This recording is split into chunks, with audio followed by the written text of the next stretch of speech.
Dan, Hi. welcome. Thank you. How you doing? Yeah, I'm good, thank you. Yeah, you? Yeah, good. S&C coaches are starting to outnumber us. So we've got 2 and 2 here, haven't we? Yeah, we're working on it. Ross, I'm replacing you next time. It's like a tag team wrestling. Yeah. For now. Yeah. Guess we should probably talk about strength and conditioning or something similar to it. Yeah. How are you anyway, mate? You right? Yeah, I'm good, thank you. Yeah, good. Fresh off the back of a conference. So, fresh new ideas and, yeah. Love that. Invigorated. Very cool. UK SCA, wasn't it? Yeah. So, that's the association in the UK that everyone sort of is signed up to. So, yeah, it was really good. Really good people from across the world were there. So, love it. Yeah, it was really cool. Good times. That's an annual event also. Yeah, annual, once a year. Yeah. And I think based on our conversation, you said that there's a obligation to hold a license that you've got to keep accruing a certain amount of points, don't you, a year? And by attending conferences like that and things, they allow you to maintain your license. Yeah, so you, it's like the United Kingdom Strength and Conditioning Association, and then you have to accrue CPD points. So they're called like CPD cycles. So every 2 years you have to accrue a certain amount of points. And a big part of that is obviously going to their conference, but also holding full-time employment, X, Y, and Z, mentoring, educating, lecturing. Speaking gigs, things like that. So. And it's just a point system. And then you have to hand in your log and then they check to see whether you can keep your accreditation or not. Still got it. Yeah. No. It's cool. We don't do that in gymnastics really, do we? No. So, No, quite a smart good idea model to play with, actually. Cool. Well, I think there's been an argument a lot with regards to, and obviously within the UK, there's this qualification structure. I guess not all the viewers that are watching this in the various parts of the world, they might not have any structure like that. But in the UK, we do. But it does being a high performance coach and getting your accreditation 30 years ago. Like, what does that look like today? Because that coach might not have actually coached. They might have gone out the gym and come back. They might have not coached at high performance level despite having that qualification. So there's been that debate about whether something like that should be introduced in gymnastics to stay current. Yeah, I suppose it encourages continued learning, right?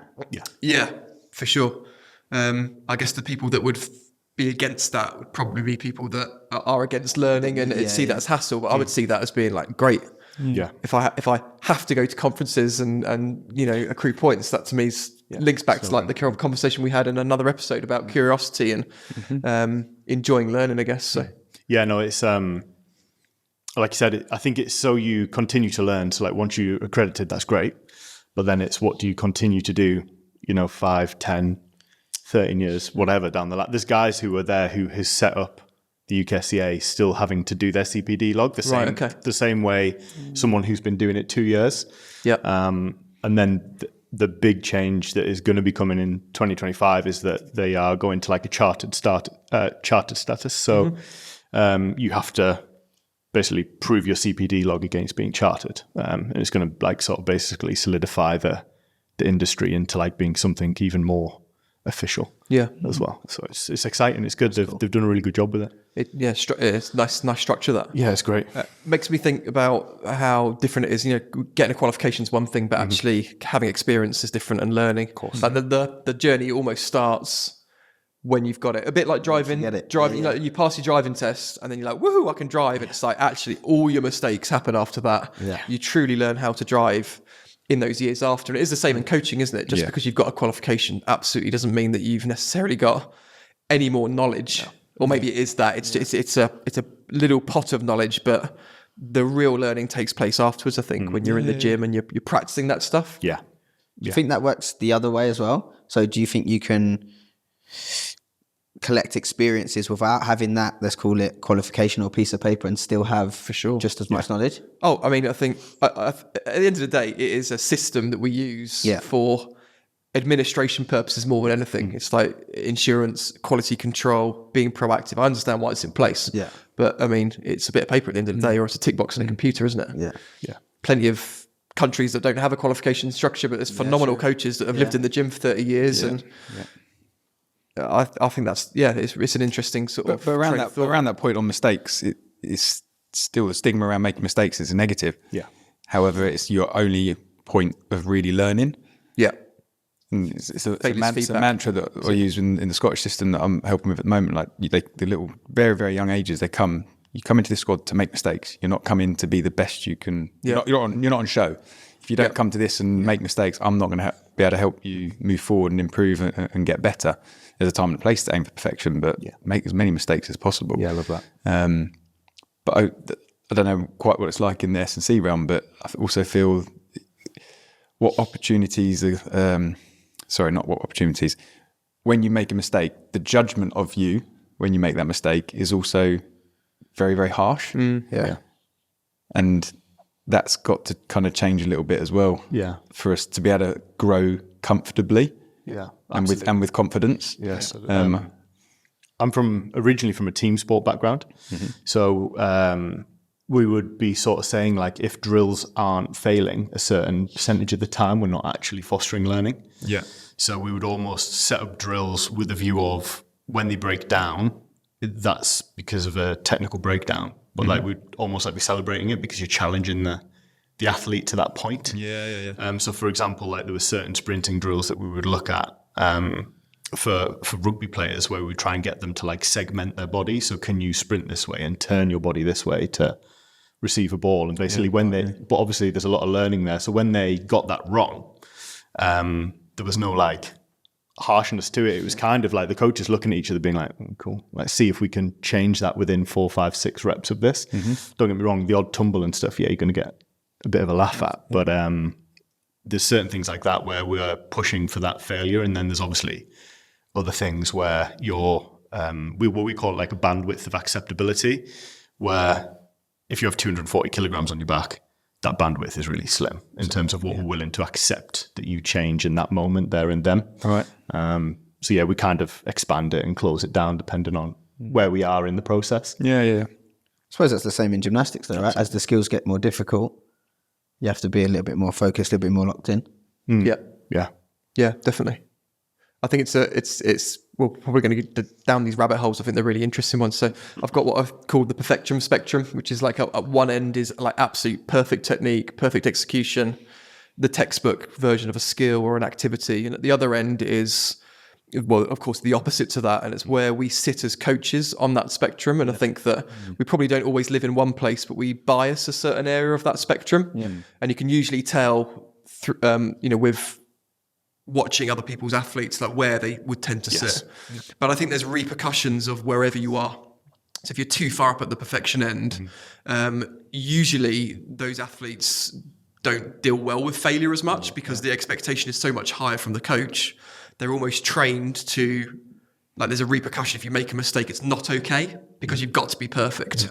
And maybe the activity or the movement's quite robotic because they do a lot of spotting because everything has to be perfect and they're not allowed to explore and make mistakes independently. But then if you go down the other end of the spectrum, of course, you've got now maybe too much messy practice that maybe the athletes are quite spatially aware. They are courageous because they do things, but the quality is so far down the chain, it becomes unsafe, and then you hit that threshold. I guess you call that bandwidth of acceptability. That it's too far down the other way. But I do think that's interesting. I did want to ask you where you feel, because I know where we are, and I know that in gymnastics it might be different to S&C. So, like, how important is it that you? Like, do you play, I guess is the question I'm trying to ask, in S&C, or is it less about play and actually does have to be like towards the perfect area? Like, what's the benefit of allowing people to play through a lunge? Like, is there any benefit to that whatsoever, or is there better ways of trying to develop that skill? I would say we still play because we also have different variations of those movements. Each person, each individual will feel those movements slightly differently depending on that variation. So it's good to play to see how they feel, how they move. Same as gymnastics. Having a play before coaching it can always be beneficial because you can see where their starting point is. And then coach from there. And then coach from there, with some my limited knowledge on S&C and almost my naivety to it, I'm sitting here thinking actually it's a far easier realm to accept perfection as an outcome, because I would think there's only certain linear movements that the body can make or that are safe with certain loads. Whereas in gymnastics, yes, there is maybe a desired technique, but we can play within the realm of stuff because there's other factors, equipment, speed, stuff like that. Whereas I guess there is equipment a little bit, but it's more about weight. And Yeah, You're not gonna play with a back squat, are you? the coach in my head's also going, right, if I've got those athletes that are perfectionists, maybe I can steer their perfectionism into their S&C to tick that box and try and help them have that free reign in the gymnastics, which needs a bigger window of tolerance. Yeah, like a wider tolerance as well, right? Where you are failing a lot of the time. Yeah. Which, like you said, is a learning process. Similar to what Reiss was saying, is like, there's a million of ways to do things.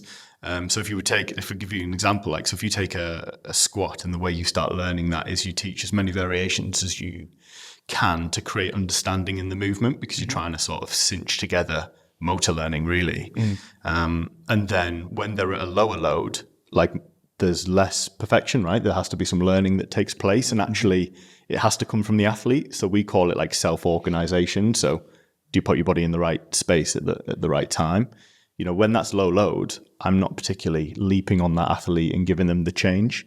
But then obviously, because of the safety threshold is much lower. It's lower. But then obviously, as things start to progress, you obviously then have to be closer, because the forces that are going through the joint, and then that's going back to your point where you were saying, then there is only kind of one way of looking at that, which is obviously making sure that this is safe as well, because obviously I've got to give that athlete back to a head coach and some sort of acceptable thing, rather than being squished like a pancake under a bar. So I think it spreads over an exercise, and the more you coach it, the more you learn. Like, they will figure a lot of this out. Yeah. But there comes a point where actually I'm the one that will interject if it reaches past that point. I feel that the conclusion that I've come to, and this is something that I've got more clarity on now, but I think it will always evolve and change, because I think it's a bit of a headache for me, to be honest with you, like processing it. I think you can say the same as, I believe that if we do a fantastic job at the foundation, so like real technical accuracy, great physical preparation, great, let's say S&C, although it might be more body awareness, conditioning at a younger age, then we allow the athlete to play from there safely, because they understand the principles of movement, they're well prepared, they've got a baseline level of understanding of technique. You can open the doors and allow people to play in a safe parameter.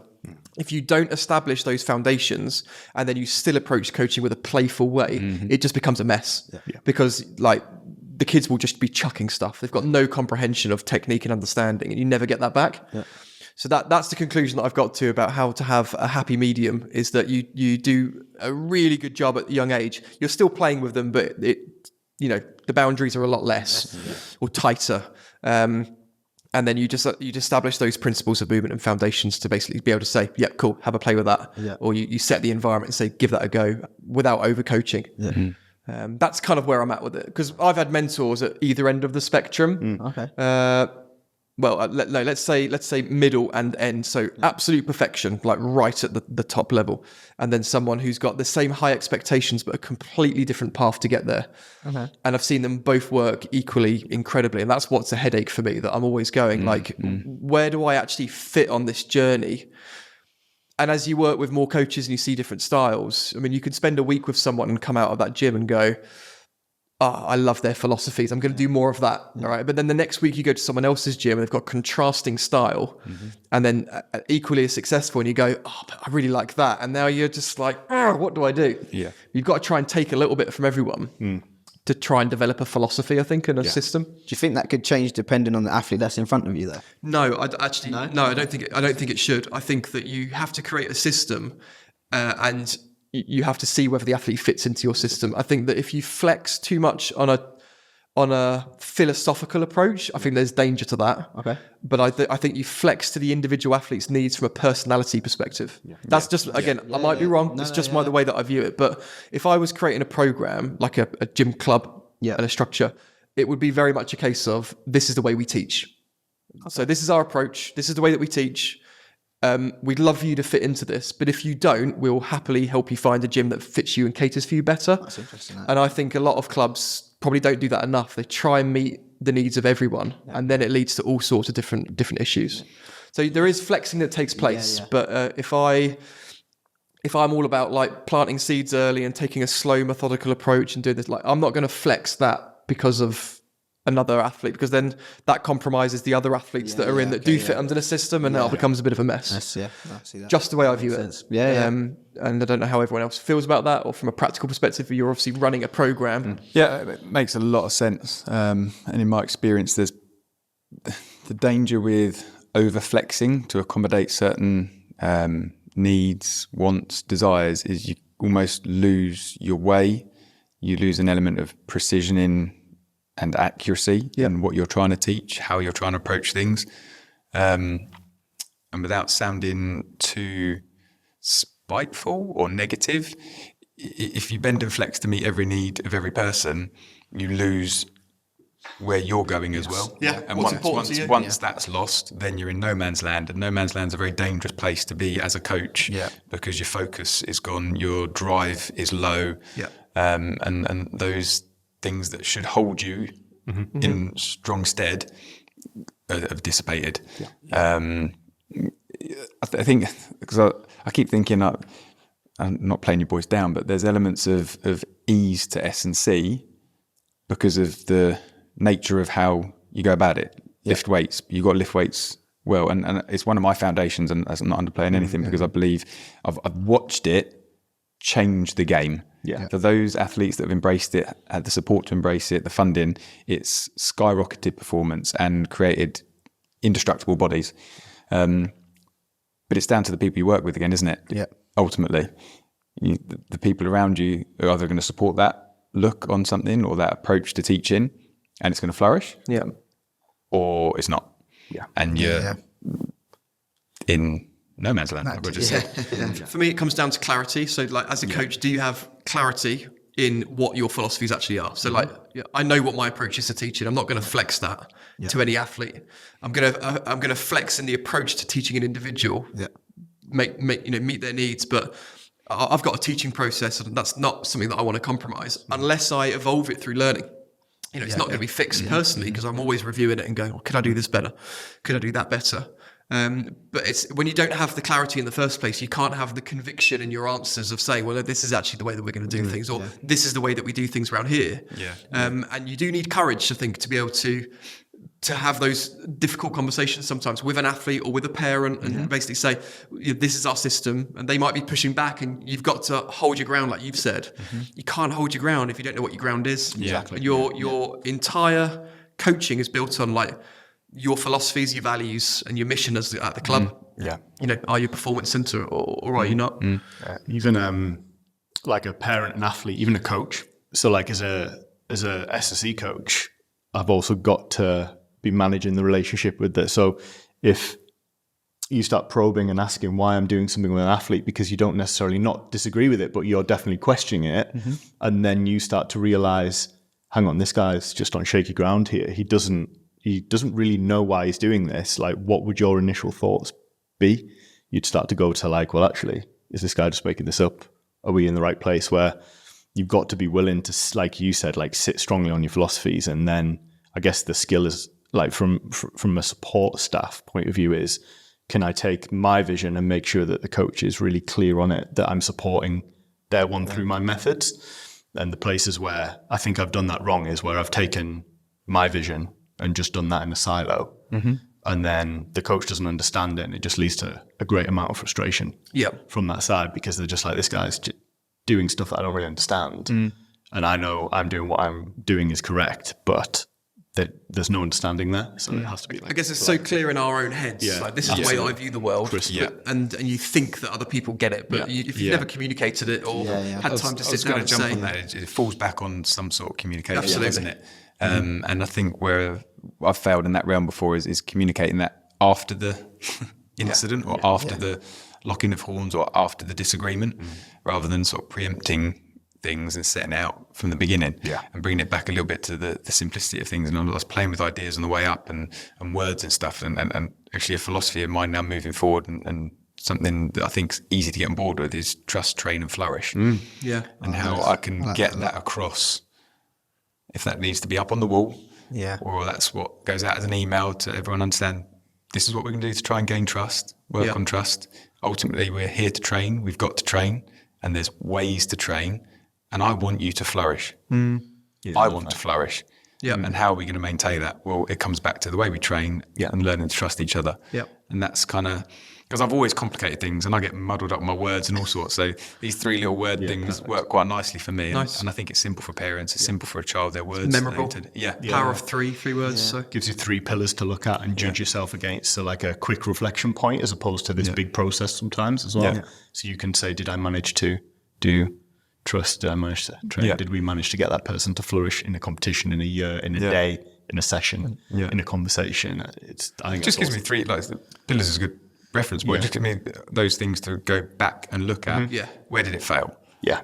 Did I not invest enough to create trust to be able to go into this level of training? Did they not flourish because I haven't opened their eyes to what direction we should go in training? It just keeps it simple. Yeah, love it. I have I really like that. I have 3, which is encourage, enhance, and protect. And they're like my little checkpoint. I spend a lot of time in the car. So a lot. But like when I'm driving home, that's like my little checklist. Just before like the radio goes on or I ring people for a chat or whatever that might be, it's that I'll do that. And it's not necessarily like they all have to be 3 green ticks, I think. It's something I've learned over the years. It's like as long as I'm kind of ticking 1 or 2 of those off, you know, you're not always going to get like that like flourish out in the session. Like everyone kind of has that bad day. But at a bare minimum, I can be encouraging towards an athlete, you know. That's like an energy thing as opposed to how the session's going, you know. That's interesting, that, because all of those things I have like in my head, like my philosophy, but I don't have like 3 words that I can put into. So it's something that I need to work on, actually. I think it's having that clarity of just being able to articulate, because we know it. It's so clear. And you'll be embodying your own philosophies whilst you coach. So I saw a quote the other day, which is like, you know, kind of the opposite of what we're talking about. It's like, I'm not going to describe, I'm going to show you. Which is great, but I do think it is important to be able to communicate it and like, use it as your North Star or your pillars or whatever that might be. There's my homework. There you go. Homework. Sorry, I'm giving you homework on the drive home. Next time you come back, Nick will grade it. Big red pen. I wanted to throw a question out that I've been sort of mulling over, and I thought it was particularly relevant when we've got a couple of experienced S&C coaches here. But when does a gymnast move from just being like a competitive participant to being an athlete? Where's that bridge of going, like, you're now an athlete? Because you've got like an 8-year-old coming in the gym doing gymnastics for 12 hours a week. Are they an athlete then? Or is there a certain point in that journey, do you think, where they get upgraded to that? Because I kind of see being an athlete as being a status. And again, like I'm open to discussion or debate against this, but that to me is a status. Like just because you're a participant doesn't make you an athlete. But for myself and maybe some of you, what defines being an athlete as opposed to a participant? And that's exactly what I'm throwing out there. Like how do we distinguish, and what is it that takes place in that, you know? So the question that gets asked a lot, that I get loads, is when do you start, as an S&C coach, when would you start training a gymnast? Is the question we get. So obviously I can't go in a gym club and work with every child.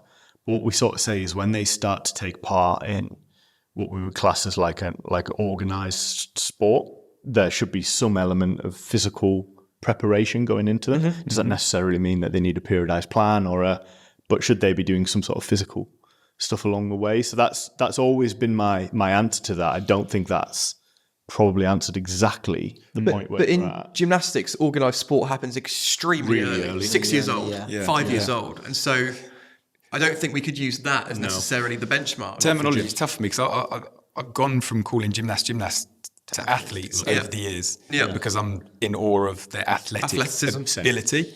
And I think there's all sorts of things going on in the world nowadays. And if you identify someone too early on as the gymnast or you are just a gymnast, there's things that could be tied to that. Yeah. So that more general, that's why I was saying, where are we going with what an athlete is? Because to me, they are athletes. Right. But within that, I also believe there's an element of commitment, an element of responsibility that falls on becoming an athlete as opposed to a participant.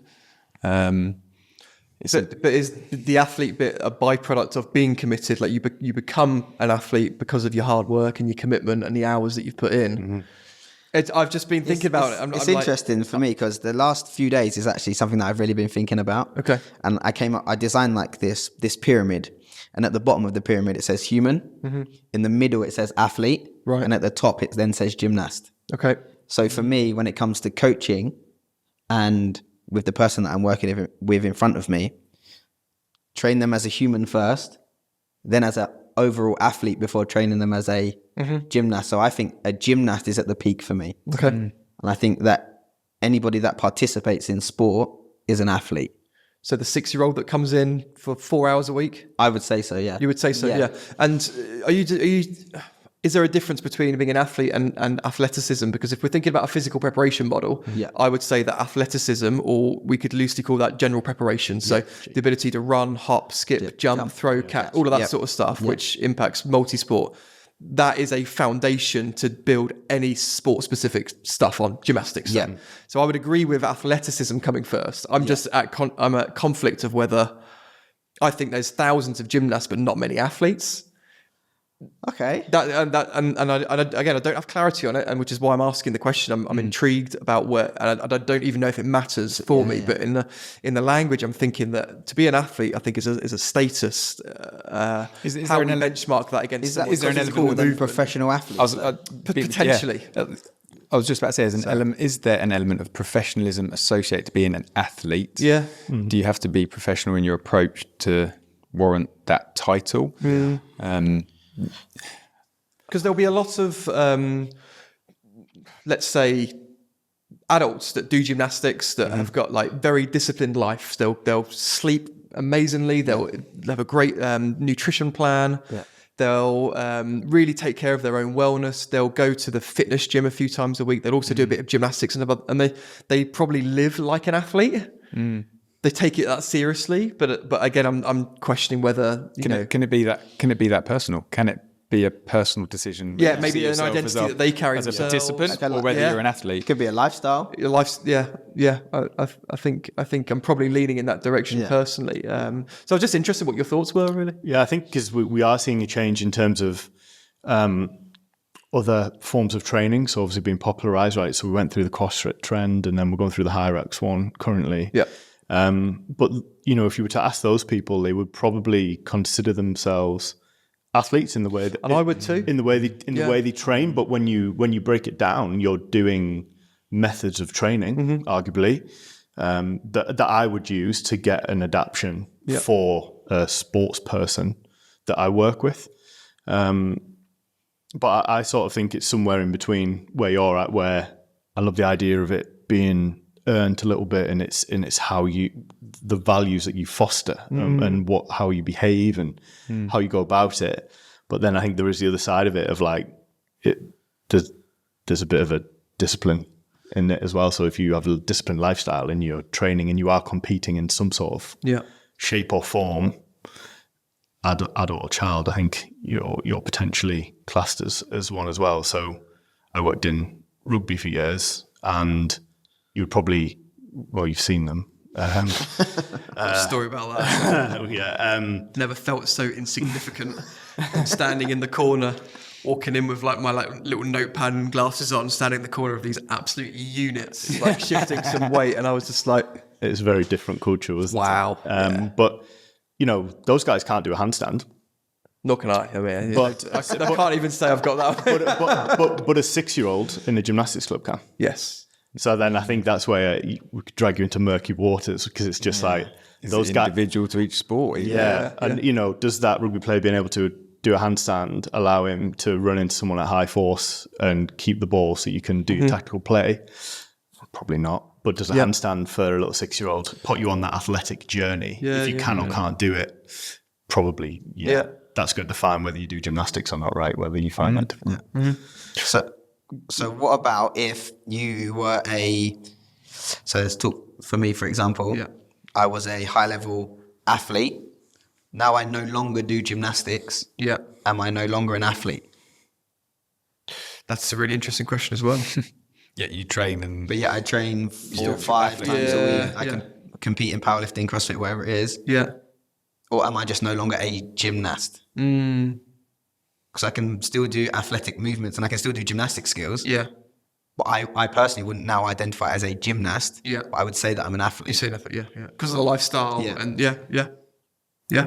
Which fits with the way that I think I view things as Yeah. well. So I think there's no answer. no. I just Yeah, such a good. I love those questions where you never get an answer out of it because I'll be thinking about this Yeah, it's for just- weeks. I mean- like I'll be texting you guys in 3 weeks' time, going, "I've changed my mind." This is actually what I'm like. It Well, depends. we've certainly had like the difference between being an athlete and being athletic. I think is different. Yes. Yeah, yes, yeah. fully. We've spoken a lot about great gymnasts who are very unathletic. Yes. They are very good in a narrow field. Yeah. You move them outside of their field, they can't do anything. I mean, there's the classic of like throw a ball at a gymnast, they can't catch it. They'll do a double back with full twist, but they can't catch a ball. They can catch the bar. Yeah, they can catch the bar, but they can't catch a ball. And like, I know that's coordination as opposed to necessarily athleticism, but there are many high-level athletes that I've worked with that have hardly got an ounce of athleticism. They're not very coordinated. They can't run well, skip, jump. They can't lunge. They can't squat. And it's like, it's not best practice, but they do exist. Yeah. Yeah. And unfortunately, they exist more than the hybrid perfect model of athletes. Let's say the Ellie Black model, where you've got someone who is very athletic and incredibly strong and incredible in the gym as well. Yeah. And so, again, it's differentiating within that terminology. I mean, we could raise the question as well. What about elite? When does a gymnast become an elite gymnast? Because the word elite also is pretty controversial. I mean, a lot of clubs have elite groups, and they've got like a little group of 9 and 10-year-olds. Like, you're in our elite squad. I'm like, I would be really careful of that. Yeah. Because I think it's misleading. It's not helping manage expectations later on. Yeah. But then who am I to say that being an elite athlete again comes later on? I mean, that's to me is a status again. It's a benchmark. But when exactly that occurs, I think there's a difference between being an elite athlete or sort of being and being on an elite pathway. yes, absolutely. And I don't believe also that starting on a different foundation of setups can stop you from potentially becoming an elite athlete or elite performer. But I would definitely agree now on years of reflection that trying to identify a 6 to 8 year old starting their journey as an elite performer or athlete is not productive for a long-term healthy mindset in the sport. So yeah, I toy with this all the time. Yeah. And changing group names, elite group, performance group, performance foundations, development, top squad, Whatever your terminology is, it's It's because it's early specialization as well, isn't it? So we go back to like the day you pop into that environment in Durham and you're like, oh my God, like these guys are at that level. The reality was they were still in those foundational stages of their like learning, creating the athleticism that was going to carry them into the elite game if they were lucky enough. Where obviously in gym it's kind of you take that same thing, but you pull it right back down to here, and it almost has to happen a little bit earlier. I think it's really tough. I think the answer there of like being on that elite pathway is probably the cleaner way of like you're on the pathway to something that might be elite, because to be elite, in my mind, whenever you mention it, the thing that flashes into it is like someone on the world stage, at a games world stage. You know, if that isn't available, for example. So if you look at tumbling, for example, they don't have Olympics, but they go to major international things. What is your major international, or are you playing in a premiership in a sport or something like that? What do you think, mate? You're the only one here that has. Well, I would say that you have reached an elite level of performance. You've competed and won medals on the world stage. You tell us. The word elite to me, I think the word that I associate with it is commitment. Right. So if you are, let's say, an elite athlete, you're committed to whatever that is, whatever that sport is, whatever that activity is. It's not a benchmark of performance. I don't think so. So can you be bad at something, but your commitment and your lifestyle around it is at such a level that you would be called elite at it? When you say bad, do you mean on a performance standard? Because let's view it as a spectrum again, or a range. Let's say that elite is the highest point, or is a benchmark, for example. So let's say that elite comes under world class. World class comes under world leading. All right, so you've got world leading at the top, you've got world class down here, then you've got elite. So I don't necessarily think you need to be the very best in the world to be elite. Otherwise, there'll be not many people. Yeah.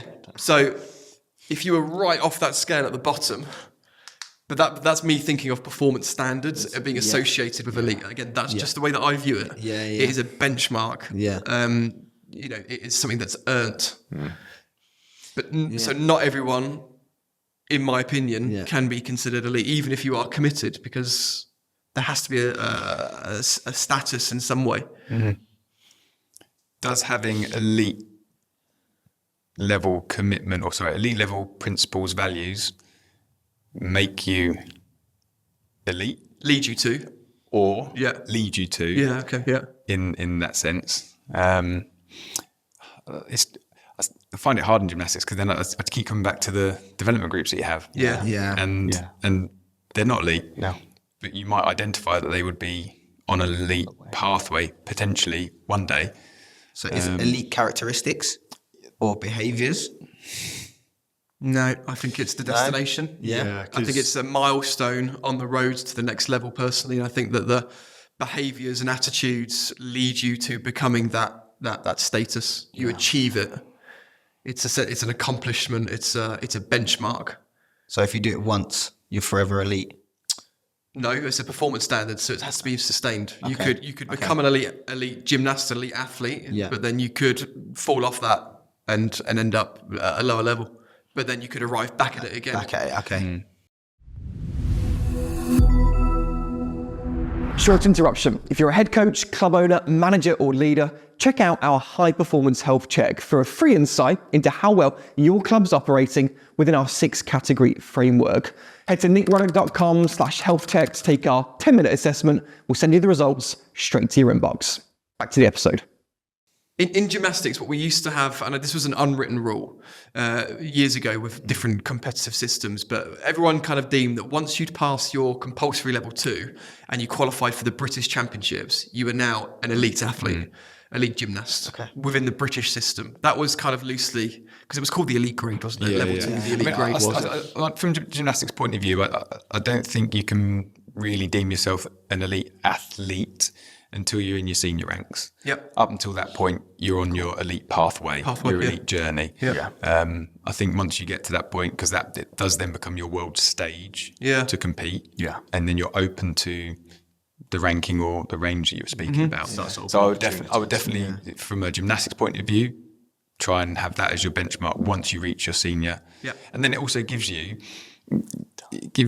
absolutely. Yeah. Suddenly your 6-year-old's got 10 years to achieve what they need to achieve, regardless of what grading system your country uses or your home nation. You've got 10 years with an individual that you've deemed talented, and hope that they can achieve certain things. Yeah. That is time. Yeah. And time is a wonderful thing if you then know how to use it. Yeah. Yeah. And you're still on that pathway, like you said, but then there's stepping stones in behaviors, standards that you do, like things like, I think you're spot on. I think that anything that gives us more time to work with the gymnast without pressure, I think is a great thing. So I think, mirroring what you've said there, I think having 10 years to work with an athlete is, even from a physical point of view, you can achieve some incredible things with an athlete if you've got them for that time.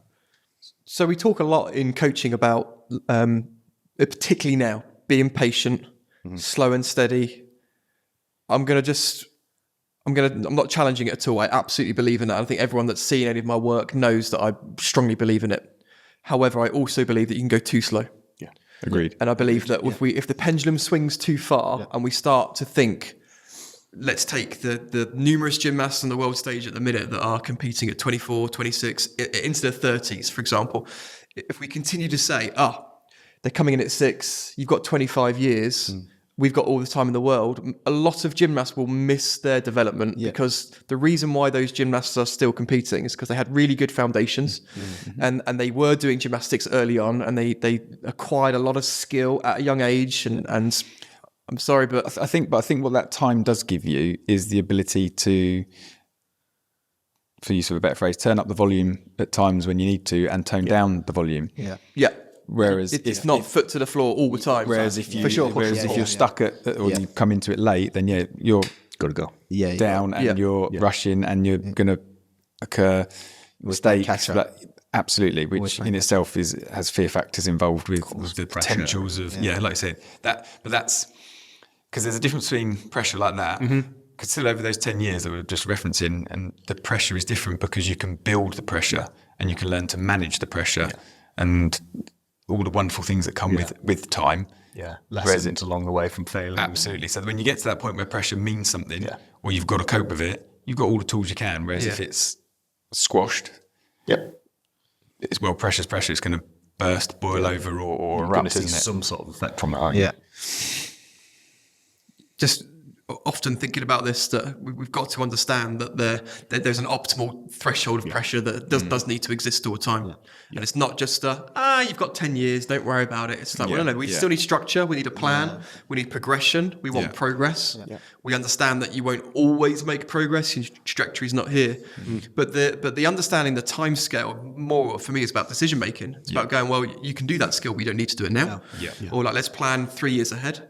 Let's not worry that you can't do your fly away now when you're 10 years old. And yes, ideally you would have it, but actually let's just spend 6 more months. Like that to me is more important than going, we've got all the time in the world. And it really doesn't matter that you're not doing your upstart or your kip and you're 11 years old. Like it matters. Like like when's the best time to learn a language for a child? Like is when they're as young as they can. Like who's seen videos of those little 5-year-olds that are going down the ski slopes, like just straight down? They're young. They will learn at a ridiculous rate when they're young, and we want to capitalize on that in a responsible way. But again, I think that it comes back to the dials that we keep on referencing and the equalizer. It's about knowing when to push, when to pull. But this is not about just dialing everything down permanently and just going, agreed. we're here for 25 years, so let's just chill. There'll be so much potential that is lost through that approach to coaching. I've had a very practical example of that recently. So last weekend we had our in-house competition on the Saturday, and we had our county champs on the Sunday, and we had the week's training prior to that, and then we still had training on Monday. So when the little ones came in, said, "Oh, are we tired today? Do we need to we'll go easy today?" They're jumping around like beans in a popcorn in a microwave. In microwave beans. Oh no, beans, fair. Yeah, I'd do it. They stay static, so it's not good. I prefer them on a saucepan. But I know which snack I want. but what I'm trying to get is, I'm trying to dumb down the session, or smooth it out, whatever the term would be. They're ready to go.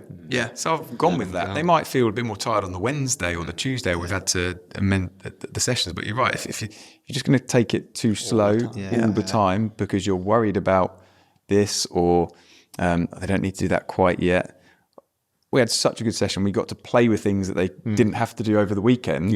And I was fully prepared to just go real slow, handstand conditioning. The energy was there, so you want to ride that wave. That's exactly what I was going to say. It's about riding the wave and knowing when to ride that wave. Because, like you say, missed opportunities when they're in that type of feeling, they've got that energy, ride the wave, and you can get more out of that session rather than you saying like, oh no, we're going to chill. Or I think we're in danger of going slow for the sake of going slow because philosophically it makes sense. Slow and steady wins the race. It might do, but it doesn't always. Like if you look at the most successful athletes and gymnasts, or I can't generalize, but a lot of them, they did go fast early, rightly or wrongly. There might have been hiccups on the way, but they are ahead a lot of the time. Do you know what time also allows you to do a little bit? And I think whether it's fast or slow, long time or short time, what I think has gone wrong in the past is forgotten to establish the safety net. To be caught if something does go wrong. And that's, in theory, what time should give you, because it gives you the foundation to develop that over a longer period of a relationship. But I think that might be the secret sauce there, is that the safety net's got to be established, strong, to allow for the crashing of the wave, or the growth spurt, or the disagreement, or you're going to have to take a little bit longer to build the trust to do whatever. And I think that's been missed quite dramatically in some areas, perhaps. Yeah, definitely. It's preventing. We're trying to prevent overtraining, burnout, injury, being in the gym longer than these young kids need to be, but I just think we can tick all those, but we can make sure that we don't end up in that place, but still be challenging the athlete at appropriate level, still be learning at appropriate level without having to swing so far on the pendulum that actually, will for the athlete's sake, the gymnast's sake, they'll miss the opportunity to learn and develop. So, I think the best coaches I've worked with, whether it's in gym or the sports, are the ones like you guys have said, like who understand when to push and when to pull. When to pause. And it's like, and it's that bigger picture in mind, but they also understand that there's a moment in time now that we've got to get correct. Because if we're going to do this how we want to do it, which is long term and successful and injury free potentially, we've got to have a good go at this while we can. Because like you said, that's how you build up that like controlled pressure, isn't it? But like you said, if you're always saying, like if you're trying to build a house, you've got 26 years to do this, you ain't going to be you're feeling anything, are you? Where, if there's times where someone gives you a bit of a nudge and they're like, come on, we've got to stick that wall up to like by next week, you've got to at least do it. And then obviously from always trying to go back to my bias, which is S&C, you guys can be pushing and pulling as much as you want, but obviously I'm just laying foundational stuff along the way. So if that child is 6, can you stand on one leg? Can you jump and land on one leg?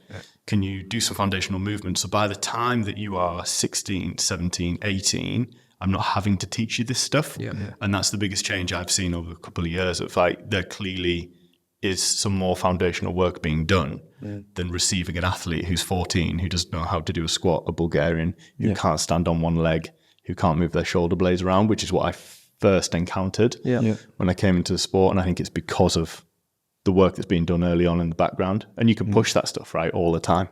You can constantly just be trying to increase that, even when you guys are taking a little step back. So I think there's more learning to be done, isn't it? And that sparked a question for myself with reference to the S&C sort of stuff.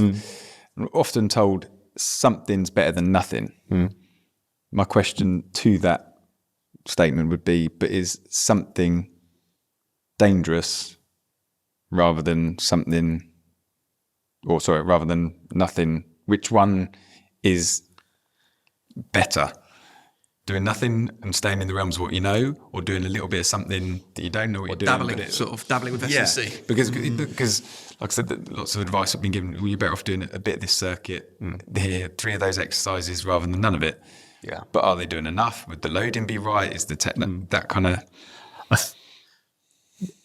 When someone's when they're brand new to something, you can almost do anything and they'll get better. I think the real skill comes later down the line. If you've got someone who's done all of that stuff and continued but how do you still get their improvements over the years? So you do have like a Kylie Black, like they're making small fine changes to what she does, I can imagine, to elicit an output. I think my bugbear with that is when I look at stuff and it's just dead fluffy, and you hear me say it all the time, like I hate looking at S&C stuff and I'm just like, it's just full of fluff that's not going to do any good. So then I would turn around and say, you're probably better off doing gymnastics, physical preparation for this, because you know it, you can refine it, and you can do it. But I would then challenge that and say, we need more clarity on what that looks like. Because, if you can teach a child to swing around a bar, but you're worried about, I'm not sure whether I can do this hip bridge properly. I think we need to maybe take the pressure away from you guys so you can just understand this whole movement and look at it that way. But the fluff in a program, man, you can take that out ASAP. It drives me nuts. My question would be like, why would you dabble? Because if you was teaching a new skill, for example, you would seek support in terms of like, I'd go to someone that's already taught the skill, or I would look for resources.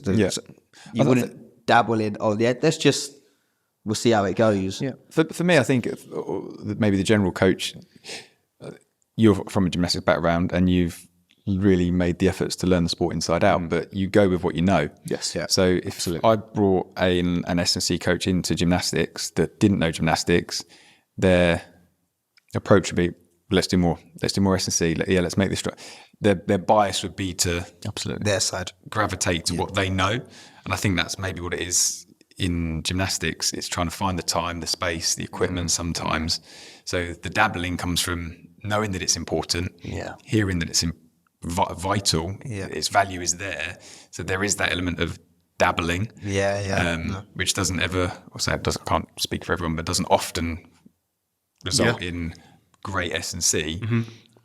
touches on it. Yeah, And maybe you explores it. you convince yourself, well, that is enough. It is kind of working. But I think it comes through best intention as well. And I find that sometimes people are like, we're doing loads of this, and you can almost see it's a frustration because it's like we've had this inflated expectation of if you do S&C, all your gymnasts will now be able to do everything that they can't do, and it inflates it. And so you do loads of it.